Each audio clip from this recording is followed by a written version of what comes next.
Open window में आपका स्वागत है। मैं मंजीत गौतम हूँ।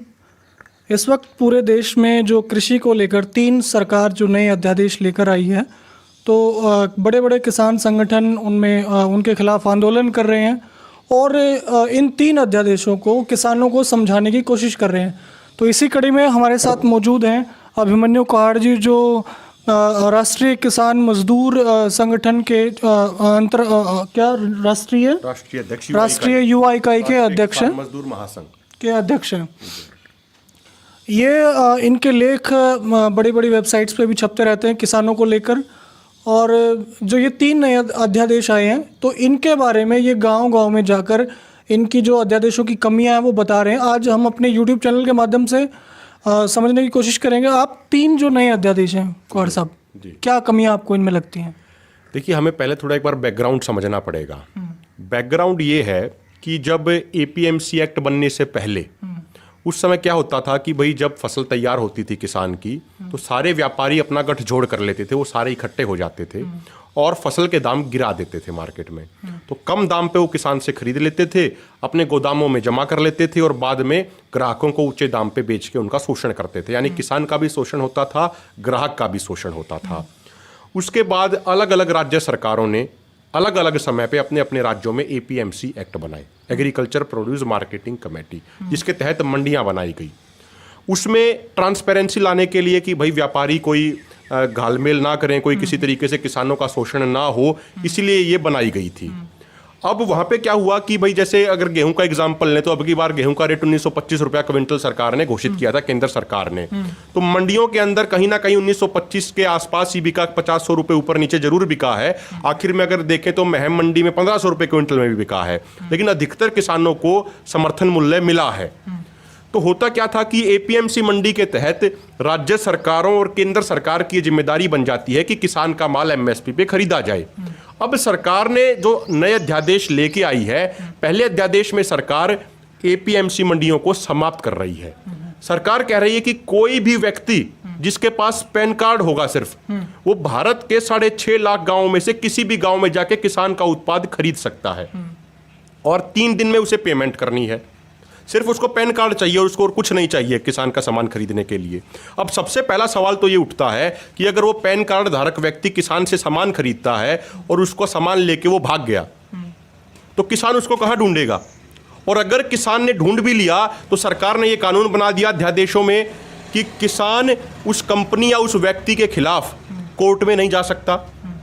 ये तो हमारा संविधान हमें मूलभूत अधिकार देता है कि भाई हमें कोई समस्या है तो भारत के 130 करोड़ लोगों में से कोई भी व्यक्ति कोर्ट में जाके अपनी बात उठा सकता है। इसमें क्या लिखा हुआ है? इसमें लिखा हुआ है कि भाई अगर कोई विवाद होता है तो विवाद होने की स्थिति में किसान कोर्ट में नहीं जा सकता। ये साफ साफ मोटे मोटे अक्षरों में लिखा हुआ है। वो अधिक से अधिक एसडीएम और डीसी के पास जा सकता है। अब देखिए, एसडीएम और डीसी वो तो सरकार प्रशासन का ही पार्ट होते हैं, तो वो तो सरकार के अनुसार ही चलेंगे। और कोई भी पार्टी हो, किसी भी पार्टी की सरकार हो, वो तो व्यापारियों से चंदा लेती है। मतलब आप कह रहे हैं कि कोर्ट को बाहर निकाल दिया इस चीज से? कोर्ट को बिल्कुल साइडलाइन कर दिया। कोर्ट में किसान जा ही नहीं पाएगा। और वो जो एसडीएम डीसी हैं वो तो प्रशासन का पार्ट होते हैं, जबकि जुडिशरी, आप जानते हैं, आप एक वरिष्ठ पत्रकार हैं, जुडिशरी सरकार से अलग होती है, उसमें सरकार का कोई कंट्रोल नहीं होता। तो पहली चीज तो ये। दूसरी चीज ये, जो एपीएमसी एक्ट है उसमें कहीं ना कहीं राज्य सरकारों और केंद्र सरकार की जिम्मेदारी बनती है कि किसान का सामान एमएसपी पे खरीदा जाए। अगर वो नहीं खरीदा जाता है तो किसान प्रशासन के पास जाके, किसी मंत्री के पास जाके अपनी बात उठा सकते हैं। लेकिन अब सरकार अपनी उस जवाबदेही से बचना चाह रही है। सरकार कह रही है कोई भी व्यापारी, कोई भी पैन कार्ड धारक व्यक्ति किसान का सामान कहीं पे भी खरीद सकता है। अब उसके खेत में खरीद सकता है, रोड पे खरीद सकता है, अपने कोल्ड स्टोरेज में, अपनी कंपनी में, कहीं भी खरीद सकता है। कल को सरकार ये, जब उसका एमएसपी पे नहीं खरीदा जाएगा किसान का माल, तो जब वो सरकार के पास जाएगा तो सरकार कहेगी कि भाई आपका सामान कहां पे खरीदा गया है, हमें क्या मालूम। आज तो मंडी में खरीदा जाता है, वहां सरकार रेगुलेट करती है, वहां सरकार निगरानी करती है, लेकिन सरकार सभी के खेत में जाके तो निगरानी करेगी नहीं। तो फिर सरकार ये अपना एक्सक्यूज देगी, ये बहाना बनाएगी कि भाई हमें नहीं पता आपका सामान कहां पे बिका है, तो हमारी कोई जिम्मेदारी नहीं। हम एक बात कहते हैं, अगर सरकार की नीयत साफ है और उसकी नीति साफ है तो सरकार इस पहले अध्यादेश में एक लाइन जोड़ दे कि भाई कोई भी पैन कार्ड धारक व्यक्ति या कोई भी व्यापारी किसान का सामान अगर मंडी से बाहर भी खरीदेगा तो एमएसपी पर ही खरीदेगा। अगर एमएसपी से कम पर खरीदता है तो उसको गैर कानूनी अपराध मान के उसको कार्रवाई करी जाएगी। ये बना दे, उसमें कोई समस्या ही नहीं है। और अंतिम बात मैं इसमें ये कहना चाहूंगा, आप इस चीज को एक बार समझिए। सरकार कह रही है, बार बार सरकार के नेता मंत्री सफाई दे रहे हैं कि भाई एपीएमसी मंडियां भी चालू रहेंगी और बाहर भी खरीदा जाने लग जाएगा। अब तो हम एक एडिशनल चीज दे रहे हैं, एक एक्स्ट्रा चीज दे रहे हैं हम। तो समझने की एक बात यही, इस अध्यादेश में साफ साफ लिखा हुआ है कि जो मंडी के बाहर बिकेगा उस पर कोई शुल्क नहीं लेगी सरकार, कोई टैक्स नहीं लेगी। लेकिन जो मंडी के अंदर बिकेगा उस पर शुल्क और टैक्स लगेगा। तो धीरे धीरे मंडी तो अपने आप खत्म हो जाएगी और बाहर वो चालू हो जाएगा। बाहर किसी की रेगुलेशन नहीं होगी। पहले की तरह किसान का उसी तरीके से शोषण होगा। जब फसल आएगी बड़े बड़े कंपनी वाले दाम गिरा देंगे, 50 तरह की कमी निकाल देंगे। जब जमींदार अपनी मंडी में लेके जाएगा, व्यापारी के पास लेके जाएगा, तो व्यापारी उसमें 50 तरह की कमी निकाल देगा कि आपके में नमी ज़्यादा है, आपके में इसमें अड़ंगा ज़्यादा है, आपके में इसमें इसका दाना बहुत छोटा है। लेकिन सरकार कहती है कि 2022 तक किसानों की जो आमदनी दुगनी करने का उन्होंने संकल्प लिया है। और ये रास्ता जो उन्होंने अभी निकाला है 3 अध्यादेश निकाल के, कि भी सरकार किसान को इतना संबल बनाती है कि वो अपना प्रोडक्ट सीधा कंज्यूमर तक बेचते जी। इसी से उसकी आमदनी दुगनी होगी। एग्जाम्पल के रूप में उन्होंने बताया कि अगर अमरूद का बाग है किसी किसान का, मंडी में बेचता है वो 10 रुपये किलो जी। अगर वो बाहर आके खुद कंज्यूमर को बेचेगा 20, 30, 50, तो मुनाफा उसी को हो रहा है। ये सरकार देखिए, पहली बात आपने आय दोगुनी करने की कही। जो मोदी सरकार बैठी है ये किसानों की आय नहीं, किसानों की आत्महत्या दोगुनी करने का काम कर रही है, पहली बात। दूसरी बात, सरकार कहती है कि हम आय दोगुनी करेंगे। हमारा एक सवाल है कि किसानों की वर्तमान आय है कितनी, आप पहले ये बता दीजिए। अभी 3 यूनिवर्सिटियों ने अपना सर्वे किया और ये निकाला कि अधिकतर किसानों की, मैं नॉर्थ और सेंट्रल इंडिया के किसानों की बात कर रहा हूं, तो किसानों की वार्षिक आय, किसान परिवार की वार्षिक आय 20,000 रुपया है। यानी आप महीने की निकालेंगे तो लगभग 1600 रुपये प्रति महीना उसकी महीने की आय है, उसकी मासिक आय है। तो मान लीजिए, अगर मान लें कि इसने दोगुनी कर दी मोदी सरकार ने, तो 3200 रुपये महीना होगी। 3200 रुपये में कोई परिवार अपना गुजारा कर सकता है क्या? पहली बात। दूसरी बात, आप देखिए, जो आपने कहा कि भाई अब कोई भी किसान कहीं पे जाके, आपने अमरूद का उदाहरण लिया। अब देखिए, खेती 9 से 5 वाली नौकरी की तरह नहीं होती है। आप सारी चीजें समझते हैं, आप भी ग्रामीण बैकग्राउंड से आते हैं। वो किसान अपनी खेती करेगा या अपना सामान बेचने के लिए मार्केट में बैठेगा? पहली बात। जो हमारी सरकार जो अभी ये नीतियां ला रहे हैं, इनको बोलते हैं मुक्त व्यापार नीतियां, कि भाई मुक्त व्यापार होगा, फ्री ट्रेड पॉलिसीज होंगी। यही चीज 1970-80 में अमेरिका और यूरोप में लागू हो चुकी है। जरा हम अमेरिका यूरोप का एग्जाम्पल ही देख लें, उसी से सीख ले लें हम। जब ये नीतियां वहां लागू हुई तो मंजीत जी, उससे पहले जो खुदरा मूल्य होता था मार्केट का, जो रिटेल प्राइस होता था, उसका 40% किसानों को मिलता था। और जैसे ये नीतियां अमेरिका यूरोप में लागू हुई तो रिटेल प्राइस का, खुदरा मूल्य का मात्र 15% वहां के किसानों को मिलता है। यानी वो 25% जो था उनको पहले मिलता था, वो कंपनियों के हिस्से में चला गया वो। तो जब अमेरिका और यूरोप में ये चीजें फायदा नहीं पहुंचा पाई, तो भारत में किसानों को कैसे पहुंचाएगी? नंबर 1 बात। अगली बात है, समझिए, हम अमेरिका में जो किसान हैं वहां पे सिर्फ 2% किसान हैं, और एक किसान के पास हजारों एकड़ जमीन होती है। वहां पे खेती बिजनेस है, और एक किसान को वहां पे लाखों करोड़ों रुपए की सब्सिडी हर साल सरकार देती है। अमेरिका तो 5 गुना बड़ा है इंडिया से, बड़ा भी है। और आप देखिए, अभी जो उन्होंने अपने जो उनके सीनेट है उसमें लेके आए, अमेरिका ने ये कहा कि वो अगले 4 साल के लिए $810 बिलियन की सब्सिडी अपने किसानों को डायरेक्ट कैश सब्सिडी दे रहा है। $1 बिलियन में मैं आपके व्यूअर्स को समझा दूं, हजारों लोग हरियाणा में आपको सुनते हैं, $1 बिलियन में हो गए 7,500 करोड़ रुपया। तो $810 बिलियन तो वो डायरेक्ट कैश दे रहे हैं। वहां पे उनके लिए वो धंधा है, वो बिजनेस है खेती। हमारे यहां पे सब्सिडी से किसान का पेट नहीं पलता है, हमारे यहां पे फसल बेचने से वो पेट भरता है। और यहां पे फसल अब सरकार खरीदना खत्म कर रही है, WTO के दबाव में, गेट समझौते के दबाव में। ये उन्हीं का दबाव है कि सरकार अब MSP को खत्म करने जा रही है। जब वहां का किसान उन मुक्त व्यापार नीतियों को नहीं झेल पाया, अमेरिका यूरोप का किसान, तो हमारा यहां पे किसान जो पहले ही मरा हुआ है, वो उन मुक्त व्यापार नीतियों कैसे झेल पाएगा? तो ये बिल्कुल साधारण सी समझने की बात है। ये सरकार जो है, सरकार का एजेंडा बिल्कुल साफ है।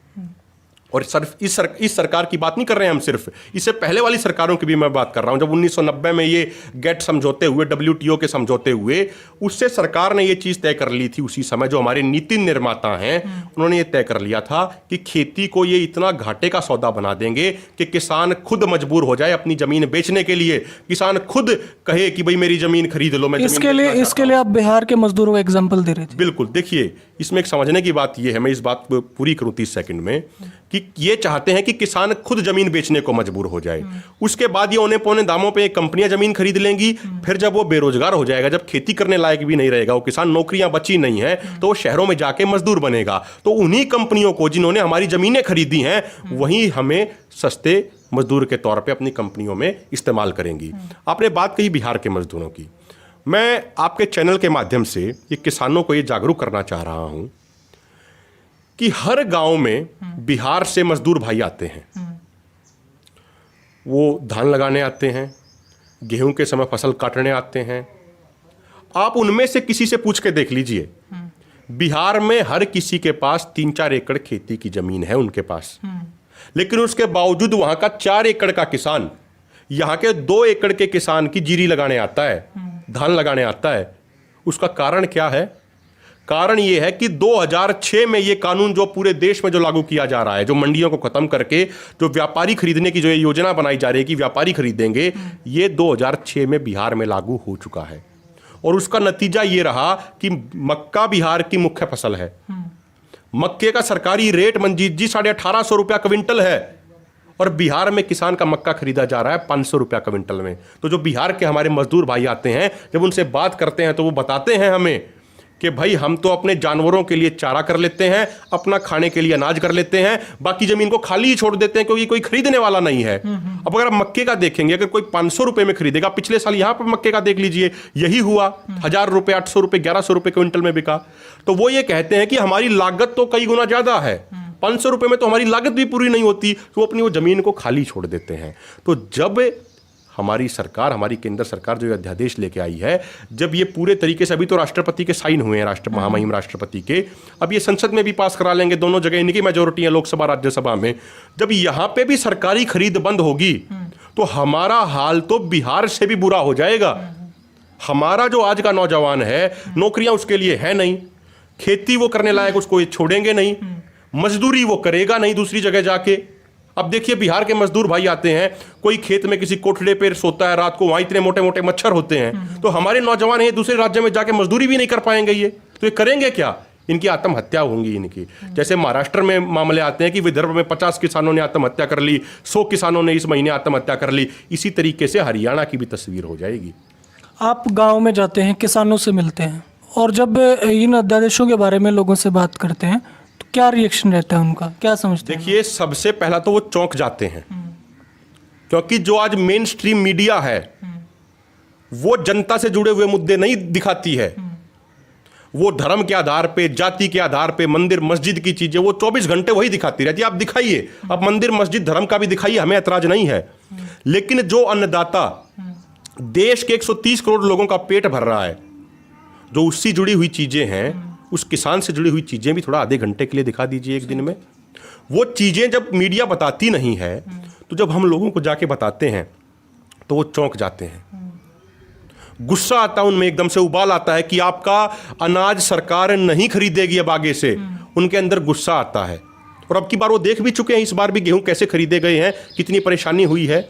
तो उसके बाद वो किसान खुद ये कहते हैं कि अभी बड़ौदा में उपचुनाव है, हम भी एक रिक्वेस्ट करते हैं और वो भी यही बात कहते हैं।